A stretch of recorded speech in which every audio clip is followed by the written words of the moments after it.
Today I'm going to show you 3 basic tips to improve your guard passing. What's up guys, I'm Nick Angeloni and welcome back to the Jiu Jitsu Journal, where we help you bring your grappling game to the next level. If you've been here before, make sure you hit that like button because it's the best way that you can help us get our videos out to other people. So with that, let's get into it.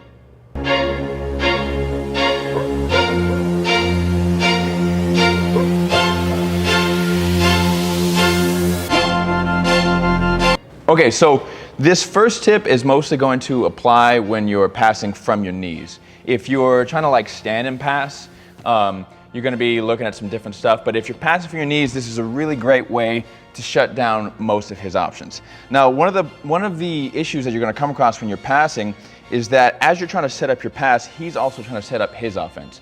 Then you have to address that and then go back to your pass, and if you have a timed match or you just don't wanna run out of gas, it's not ideal. So what you can do to shut down most of his attacks, obviously there's some exceptions, but you can really limit his options by just simply keeping your head in the center of his chest throughout your setup for your pass, okay? If you think about the vast majority of his attacks, right? Like if he's trying to submit like armbar or something like this, he's gonna rotate, so he needs my head off the center, right?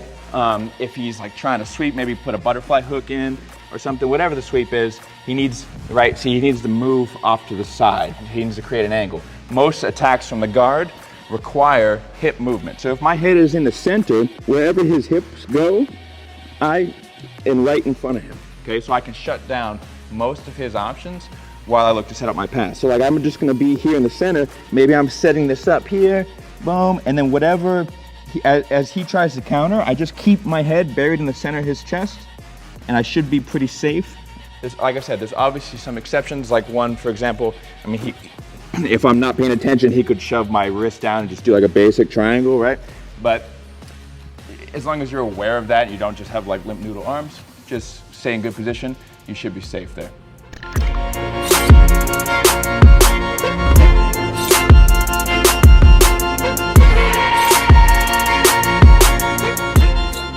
Okay, so the second tip that you can apply, now number 2 and 3 are gonna be interchangeable in terms of the order that you apply them in.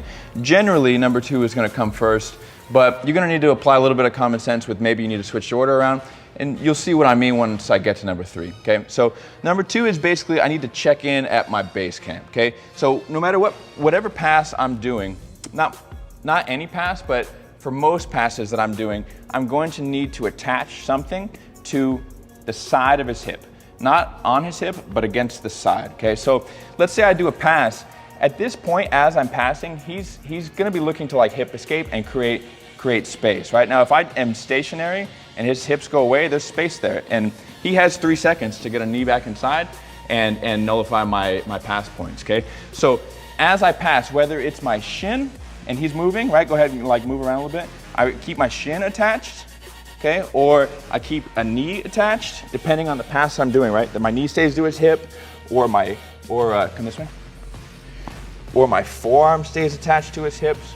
You know, or hips, right? I can put my hips against the side of his hips, not on his hips, but against the side of his hips. I need to keep something attached to the inside of his hip to keep his knee, because if there's something here, his knee is not gonna be able to get inside there, okay? So that's what I need to check in with.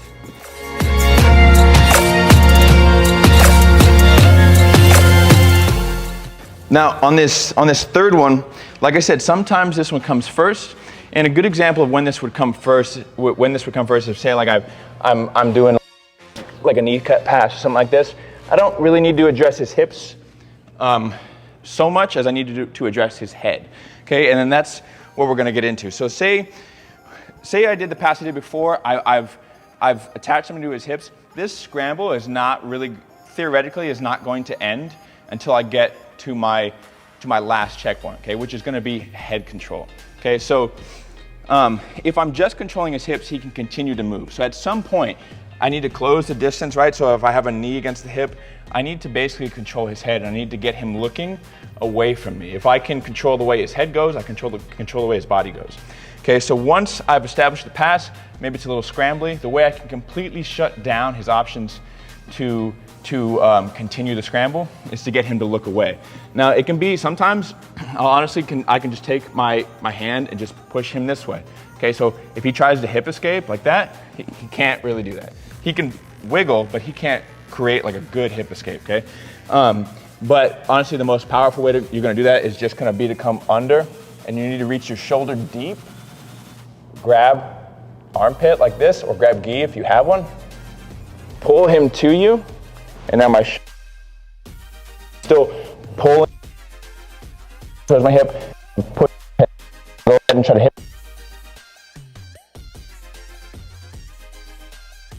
Okay.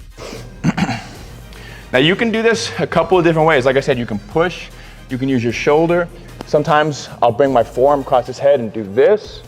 Okay, you can kind of play with that. But anyway, it's gonna work. I need to disrupt his spine position, and it's going to negate his option to create space with his hips.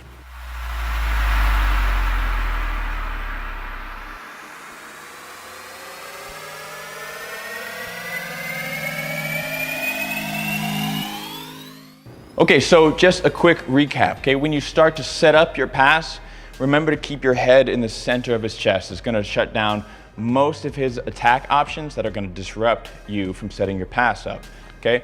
Once you've begun your pass, you've gotten through it and you need to control, attach something to the side of his inside hip, okay? You need to follow his hip around as he tries to move.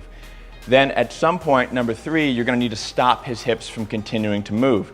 And you're gonna do that by turning his head away from you, okay? Disrupting the position of his neck, all right?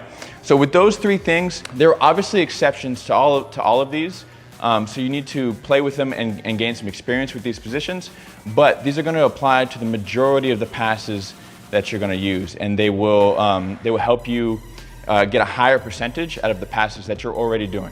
All right, guys, as always, thank you for watching. If you like this video, make sure you hit that like button. Help us spread our video to other people. And with that, we will see you guys on the next one.